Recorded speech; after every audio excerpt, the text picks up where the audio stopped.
Dear friends, brothers and sisters, आप सबको प्रभु यीशु मसीह के नाम में शालोम। आज के दिन का जो अंश है, मत करो टॉपिक पर, पाप मत करो। तो आइए इसके लिए हम रेफरेंस देख लेते हैं। इफिसियों के पत्री 4 अध्याय का 26वां वचन।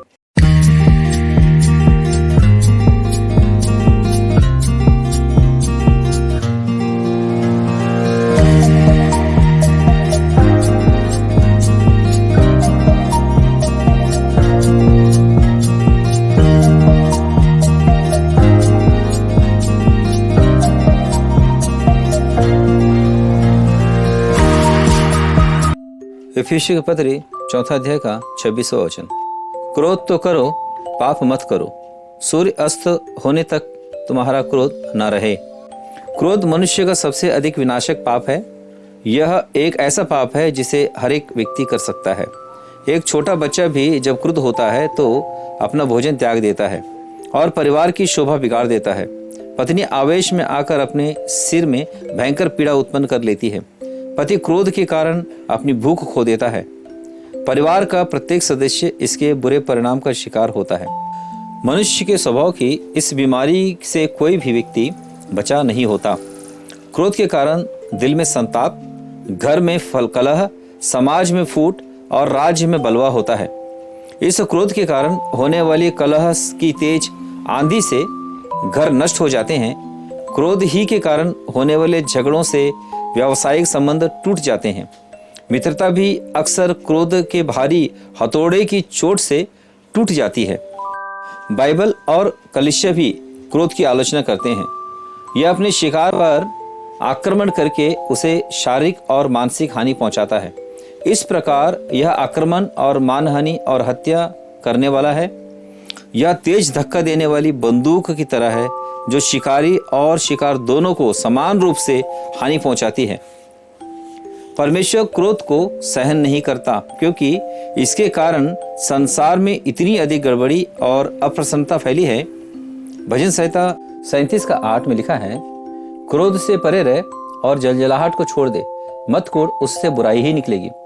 तो और हमारे प्रभु यीशु मसीह ने भी कहा, इसे क्रोध की आलोचना की है और हत्या से घृणित पाप के बराबर बताया है। मत्ती सुसमाचार 5वें अध्याय के 22 वचन में, जो कोई अपने भाई पर क्रोध करेगा वह कचहरी के दंड के योग्य होगा, और जो कोई अपने भाई को निकम्मा कहेगा वह महासभा के दंड के योग्य होगा, और जो कोई कहे अरे मूर्ख, तो वह नरक के आग के दंड के योग्य होगा। और बुद्धिमान सुलेमान भी कहता है नीति वचन 16 के 32 में, विलंब से क्रोध करना वीरता से और अपने मन को वश में रखना नगर के जीत लेने से उत्तम है। और याकूब की पत्री 1 के 19 में लिखा हुआ है कि हर एक मनुष्य सुनने के लिए तत्पर और बोलने में धीरा और क्रोध करने में धीमा हो। क्रोध घृणित है क्योंकि इससे मनुष्य का पशु स्वभाव प्रकट होता है। बहुत से लोग उस समय तक भले सुंदर दिखते हैं जब तक कि वे क्रोध नहीं करते, परंतु जब वे आवेश में आ जाते हैं तो सभ्य मनुष्य के बदले वे घृणित और क्रूर जंगली जानवर के समान लगते हैं। क्रोध न केवल मनुष्य के पशु स्वभाव को प्रकट करता है, बल्कि यह मसीह गवाही को भी बाधा पहुंचाता है। पतरस ने जब रोमी सरदार पर क्रोधित होकर तलवार खींची और उसके सेवक के कान को उड़ा दिया, परंतु उसके क्रोधी स्वभाव से प्रभु यीशु से प्रसन्न नहीं हुए। प्रभु यीशु मसीह उसके क्रोधी स्वभाव को शांत किए और कहा, जो तलवार चलाते हैं वे सब तलवार से नाश किए जाएंगे। तो अधिकतर मसीही गवाही इस दुष्ट क्रोध के कारण नष्ट हो जाती है। एक मसीही स्त्री की गवाही है। एक अच्छी मसीही स्त्री अपने पति को यीशु से परिचित कराने के लिए अत्यधिक चिंतित और प्रयास करती थी, अत्यधिक चिंतित थी। एक दिन उसका पति एक मसीह सेवक से मिलता है, तो उसका मसीह सेवक उससे के पत्नी के विषय में बताता है कि वो आपके आत्मा के लिए कितना चिंता करती है। तो उस समय में उसका पति जो मसीह सेवक को उत्तर देता है, वो उत्तर सुनने के बाद मसीह सेवक एकदम आश्चर्यचकित हो जाता है, क्योंकि उसका पति कहता है, मैं विशेष रीति से एक अधर्मी मनुष्य नहीं हूँ, पर मसीहत अगर मुझे मेरे पत्नी के समान क्रोधी बना दे तो मैं इसे तनिक भी पसंद नहीं करूँगा। तो इस बात को जानने के बाद मसीह सेवक उसकी पत्नी से बताते हैं कि मैं तुम्हारे पति से बात किया था, तो ऐसे समय में उसने ऐसे कहा। तब वो मसीह स्त्री जो है भीतर से बहुत नर्वस होती है और तब समझती है कि मेरा क्रोध इतना ज़्यादा था कि मेरे पति को उद्धार में आने से रोका। तो वो क्या करती है, मसीह सेवक के साथ प्रार्थना करते घुटने टेकती है प्रभु सामने और अपने क्रोध रूपी पाप के लिए पश्चाताप करती है और प्रभु से क्षमा मांगती है, अपने सुधार के लिए प्रार्थना करती है। तो उसके बाद उसे सुधार होना शुरू होता है। तो एक दिन ऐसा होता है कि उसका पति मछली पकड़ने गया रहता है और वहाँ से जब लौट कर आता है तो उसके हाथ में जो बंसी होती है, उस बंसी के द्वारा एक पात्र जो कमरे में रखा हुआ था उसमें लगता है और वो पात्र नीचे गिरकर टूट जाता है। तो जैसे ही नीचे गिर टूट जाता है तो उसका पति सोचता है अब तो उसके पत्नी के कटु शब्द, क्रोधित शब्द सुनने पड़ेंगे। अपने कान पर हाथ लगाकर चुपचाप खड़ा हो जाता है, पर वो देखता रहता है कि अब उसकी पत्नी की आवाज़ आएगी और वो क्रोधित होकर वो कहेगी, पर वैसा कुछ नहीं होता। और जब उसकी पत्नी आती है तो देखती है और कहती है, प्री आप चिंता ना करें, क्योंकि ऐसी दुर्घटना तो अच्छे अच्छे घरों में भी होती है। तब उसका पति पूछता है, क्या तुम हमेशा समान गुस्सा नहीं करोगी? आश्चर्यचकित होकर पूछता है। वो बोलती है, नहीं, वो मेरा पुराना स्वभाव था, पर मैं बहुत अधीर थी, मैं क्रोधी होकर बोलती थी, पर परमेश्वर ने मुझे क्रोध पर जय दे दिया। और यह सुनने के बाद उसका पति के मन में उसका असर होता है और कुछ सप्ताहों के बाद वो अपनी पत्नी से मिलकर कलीसिया में जाने लगता है। और परमेश्वर की आत्मा ने जब उस स्त्री के क्रोध पर उसे जय दिया तो उसकी गवाही जो है उसके पति के सामने सामर्थ्य हुई। तो कहने का मतलब यह है कि क्रोध के कारण मनुष्य के जीवन का आनंद समाप्त हो जाता है। उत्पत्ति की पुस्तक के 4 अध्याय के 6 वचन जो हम देखते हैं, कैन का आनंद जो क्रोध के कारण समाप्त हो गया। इसलिए परमेश्वर से कहता है, तू क्यों क्रोधित हुआ और तेरे मुंह पर उदासी क्यों छा गई? क्रोधित होने से बहुत बुरा परिणाम यह निकलता है कि वह दूसरी वस्तुओं को खो देता है। जब क्रोध उत्पन्न होता है तो आपका अच्छा प्रभाव नष्ट हो जाता है, आपकी प्रतिष्ठा चली जाती है और मित्र आपका साथ छोड़ देते हैं, आपके प्रगति के अवसर आप खो देते हैं और आपकी गवाही भी समाप्त हो जाती है। क्रोध हत्या का पिता है। हाबिल की हत्या करने से पहले कैन ने क्रोध किया था और यह हत्यारे की बंदूक की गोली भरता है और उसके लिए जहर की व्यवस्था करता है, उसकी छुरे में धार लगाता है और यह तोड़फोड़ और विध्वंस करता है। यह कामुकता और ईर्ष्या की आग को भड़काता है और आत्मा के सौंदर्य को नष्ट कर देता है। असंयमी क्रोध है, जो अनुचित क्रोध है, इस विषय में कह रहा हूं। पर ये जो क्रोध है विवेक पर बहुत गहरा पैना असर करता है और निर्दोष पर कोड़े बरसाता है और समाज में कलह और ईर्ष्या यही क्रोध उत्पन्न करता है। इस प्रकार के क्रोध से परमेश्वर घृणा करता है। हम में से बहुत लोग इस घृणित पाप के दोषी हैं। यद्यपि हम इसे अनियंत्रित क्रोध को मानवीय स्वभाव का समझकर अपने आप को सत्वाना देते हैं और फिर भी हमारा आंतरिक विवेक है ये बताता है कि यह ठीक नहीं है और हम क्रोध करते हैं तो हमारे मन संताप करता है और हमने इसके कारण परमेश्वर की आत्मा को दुखित भी किया है। तो ये स्वाभाविक पाप जो है, इसके विषय में हम क्या कर सकते हैं? क्या मसीह जीवन में इसका कोई उत्तर है? क्या मसीही जीवन जो है इस क्रोध के उफनते सागर को शांत कर सकता है, जिस प्रकार हमारे प्रभु यीशु मसीह ने गलील के सागर को शांत किया? और क्या इस पर हम कोई नियंत्रण रख सकते हैं? क्या परमेश्वर की ओर से क्या कोई उपाय है? तो हम देखते हैं कि क्रोध से परे रहे और जलजलाहट को छोड़ दे, वचन में लिखा हुआ है। मतलब यह कि परमेश्वर जब कहता है कि क्रोध को छोड़ दे और जलजलाहट से परे रहे, तो इसका मतलब यह है कि हमसे ये संभव है। अगर ये संभव नहीं होता तो परमेश्वर हमसे कदापि ना कहता। तो इस क्रोध पर जय पाने का तरीका तो है, मसीह सामर्थ्य से इस क्रोध पर जय पाया जा सकता है। तो ऐसे समय में एक प्रभु जन ने भी कहा है कि क्रोध का इलाज करने वालों के लिए यह असाध्य रोग नहीं है। तो ऐसे समय में इस अनुचित क्रोध पर विजय पाने के लिए हमें जो काम करना है वो पहला कदम ये उठाना है कि इस क्रोध को छोड़ने की इच्छा होना है। जब इच्छा शक्ति जब भीतर होती है तो इच्छा शक्ति कहती है मैं अपने इस क्रोधी स्वभाव को सुधारने के लिए कुछ करूंगी। इसका मतलब ये है कि हमको न्याय नहीं करना है। ये नहीं कहना है कि हमारे परिवार वाले सब क्रोध करते हैं और ये हमको मेरी माँ के विरासत से मिला है या मेरे बाप की विरासत से मिला है। हमारे घर के लोग भी और अड़ोस पड़ोस के लोग भी और मेरे परिचित के लोग भी कभी कभी क्रोध करते ही हैं। इसमें क्या खराबी है, हम सब क्रोध करते फिर शांत हो जाते हैं।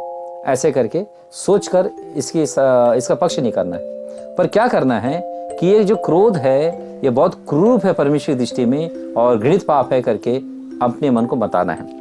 जब परमेश्वर की दृष्टि में घृणित है करके जब अपने मन को बताएंगे तभी मन सुधरने के लिए तैयार होगा। क्रोध को त्यागने का दूसरा कदम यह है कि परमेश्वर के सन्मुख क्रोध के इस बुरे पाप को मान लेने की आवश्यकता है और इस अनियंत्रित क्रोध के स्वभाव के लिए क्षमा मांगने की आवश्यकता है।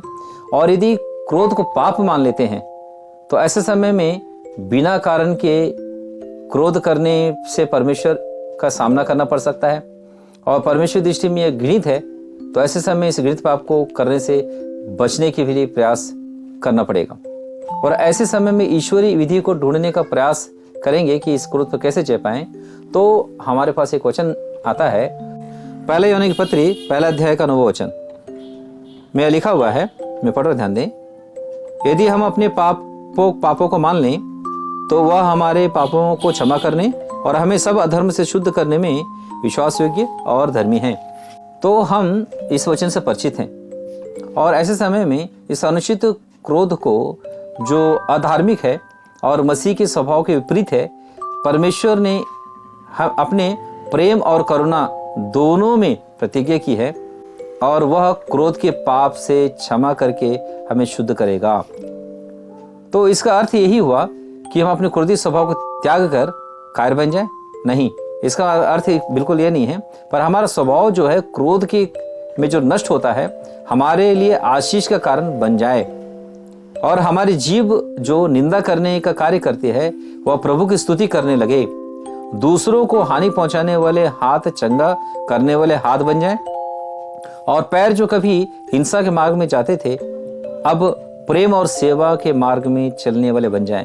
आवेश के जंगली घोड़े हमारे स्वामी बनने के बदले पवित्र आत्मा के द्वारा नियंत्रित हों और उपयोगी बनकर हमारे सेवक बन जाएं।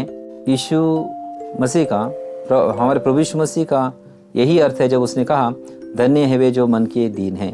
पतरस पर ध्यान दीजिए, यीशु के पुनरुत्थान और पवित्र आत्मा के उतरने से पहले वह कैसा था और वह यीशु को पकड़ने वाले सैनिक पर क्रुद्ध हुआ और अपने प्रभु का इनकार किया। यीशु नासरी के इस विषय में वह क्रोधी स्वभाव एक कमजोर गवाही था, परंतु पेंतुकोस्त के दिन जब परमेश्वर का आत्मा उसके हृदय में आया तो उसका क्रोध नियंत्रित हो गया। इसके पश्चाताप फिर कभी उसकी जीभ ने निंदा नहीं की और उसके हाथों ने हिंसक कार्य नहीं किए और ना ही फिर कभी उसने अपने मुंह से अपने प्रभु को अस्वीकार किया। इसके बाद फिर कभी उसके कदम शत्रु के पड़ाव में नहीं गए। फिर भी पतरस का तेज स्वभाव समाप्त नहीं हुआ, बल्कि वह फिर कर रचनात्मक कार्य में लग गया या परमेश्वर के आत्मा के कारण नियंत्रण में आ गया था। मसीह के लिए मन परिवर्तित करने से वह कमजोर नहीं बना, बल्कि ऐसा करने से वह शक्तिशाली बन गया। आप नम्र व्यक्ति बन सकते हैं। नम्र शब्द का वास्तविक अर्थ यह है कि आप परमेश्वर के आत्मा के नियंत्रण में हों और यदि आप अपना हृदय और अपना जीवन यीशु को अर्पित कर दें तो जैसे तीव्र प्रवाह बांध से नियंत्रित होता है वैसे ही परमेश्वर का आत्मा आपकी जीव को नियंत्रित कर देगा और आपकी आत्मा के आवेश को रोक देगा।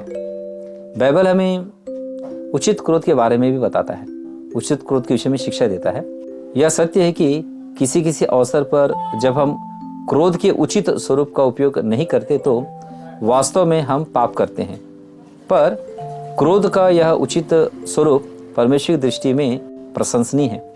वह उचित क्रोध यह है कि हम अपने चारों ओर फैले पाप, भ्रष्टाचार और अनैतिक कार्य पर क्रोधित हों। हम गंदे साहित्य को उचित क्रोध की दृष्टि से देखें।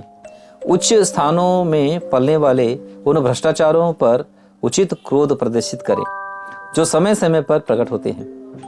हमें शहर के विभिन्न स्थानों में होने वाले भ्रष्टाचारों और गलियों में फिरने वाले दुष्ट लोगों के उपद्रवों पर उचित क्रोध प्रदर्शित करना चाहिए।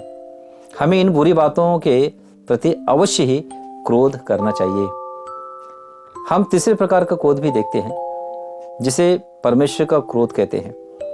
हम रोमियो 1:18 में पढ़ते हैं, परमेश्वर का क्रोध तो उन लोगों की सब अभक्ति और अधर्म पर स्वर्ग से प्रकट होता है जो सत्य को अधर्म से दबाए रखते हैं।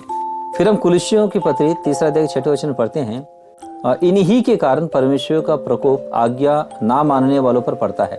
परमेश्वर पवित्र है और धर्मी है और उसकी आंखें इतनी पवित्र है कि बुराई को देख भी नहीं सकती। जब पाप परमेश्वर की दृष्टि में पड़ता है तो परमेश्वर की पवित्रता पाप के विरोध में क्रोध बनकर फूट पड़ती है। वे स्त्री पुरुष जो मसीह के क्रूस के समक्ष नहीं आए हैं, जिन्होंने अपने पापों का अंगीकार करके यीशु को अपना उद्धारकर्ता करके नहीं माना है, वे परमेश्वर के क्रोध के भागी हैं। न्याय के दिन आने वाला है जिसमें परमेश्वर के उचित क्रोध का विस्फोट उन पापियों पर होगा जिन्होंने उसके पुत्र यीशु को अपना उद्धारकर्ता स्वीकार नहीं किया है।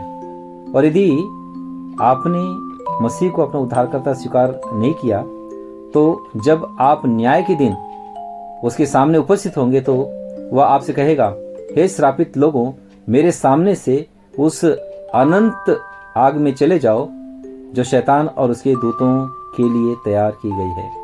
मत्ती सुसमाचार 25 अध्याय का 41 वचन। डियर फ्रेंड्स, आप लोगों ने सुना कि क्रोध कितना भयंकर है और इसीलिए परमेश्वर वचन कहता है कि क्रोध तो करो, पाप मत करो। मतलब यह है कि उस क्रोध को तो करने से मना किया गया है जो घृणित है, जिससे बुरा ही होता है, जिसका परिणाम बुरा ही होता है। पर उस क्रोध के विषय में मना नहीं किया गया है जिससे सुधार होता है, जो संसार की बुराई और भ्रष्टता के खिलाफ में जब क्रोध किया जाता है। पर उसके बावजूद भी क्रोध करते समय सावधानी बरतने की आवश्यकता है कि कहीं पाप ना हो जाए, क्योंकि जब क्रोध की तरह पाप करते हैं तो परमेश्वर का सामना करना पड़ता है। इसीलिए उस दिन के सूरज ढलने से पहले अपने क्रोध को शांत कर लें और क्रोधी होकर ना जिए, क्योंकि झट से क्रोध करने वाले की संगति करने से भी मना किया गया है बाइबल में। तो ऐसे समय में झट से क्रोध करने वाला स्वभाव भी ना सीखें और क्रोध से ही भरे हुए जिंदगी जीने का काम भी ना करें। जैसे क्रोध आता है तो क्रोध को दूर भी करें और माइंड को शांत कर लें, तब आप सोच पाएंगे कि जिस क्रोध का आपने किया था क्या वो सही था, क्या बुराई के विरुद्ध में था, या उस क्रोध के कारण ही कुछ बुरा हुआ। यदि उस क्रोध के कारण कुछ बुरा हुआ तो आप उससे सुधार पाएंगे और प्रभु से प्रार्थना कर पाएंगे कि उस क्रोध पर आपको जय मिल जाए। इसलिए क्रोध तो करो पर पाप मत करो, परमेश्वर वचन यही कहता है। इस वचन को ध्यान में रखें। इस वचन के अनुसार अपने क्रोध को अपने कंट्रोल में करने हेतु पवित्र आत्मा के अंडर में अपने आप को सौंप दें प्रभु यीशु मसीह के नाम में, तो आपको प्रभु क्रोध पर जय देगा। प्रभु आप सबों की सहायता करें।